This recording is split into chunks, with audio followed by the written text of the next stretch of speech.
Daniel Padilla, kinaawaan ng publiko ngayong holiday. DJ, nagkaroon ng time sa pamilya.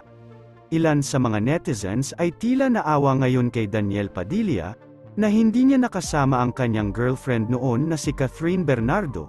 Ngunit tila masaya naman si Carla Estrada, dahil nakasama niya ang lahat ng kanyang mga anak sa Pasko at Bagong Taon. Madalas kasing nagta-travel noon si Daniel Padilla, kasama ang kanyang dating girlfriend na si Catherine Bernardo.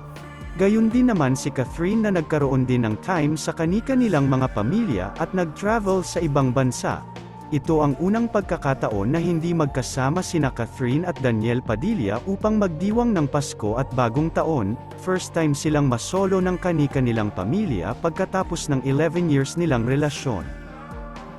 Sa kabilang dako, mas na-enjoy naman ni Catherine ang kanyang holiday season dahil magkasama silang nagbakasyon ng kanyang pamilya sa Bangkok, Thailand. Self-love, career at family matter ang kasalukuyang focus ngayon ng aktres.